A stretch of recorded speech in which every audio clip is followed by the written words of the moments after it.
இன்றைய மன்னா. உன் கிரியைகளை அறிந்திருக்கிறேன். உனக்கு கொஞ்சம் பலன் இருந்தும் நீ என் நாமத்தை மறுதலியாமல் என் வசனத்தை கைக்கொண்டபடியினாலே இதோ திறந்த வாசலை உனக்கு முன்பாக வைத்திருக்கிறேன், அதை ஒருவனும் பூட்ட மாட்டான். வெளிப்படுத்தின விசேஷம் 3:8. ஜெபம். எங்கள் கிரியைகளை அறிந்திருக்கிற எங்கள் தேவனாகிய கர்த்தாவே, உமக்கு ஸ்தோத்திரம்.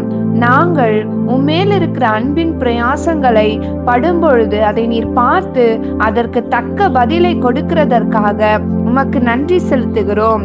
மேலும் நீர் எங்களுக்கு திறந்த வாசலை வைத்திருக்கிறபடியினால் உம்முடைய சுவிசேஷத்தை கூறி உமக்காக ஆத்துமாக்களை ஆதாயம் செய்ய எங்களுக்கு ஒவ்வொரு நாளும் கிருபை தரும்படி இயேசுவின் நாமத்தில் ஜெபிக்கிறோம் நல்ல பிதாவே, ஆமேன்.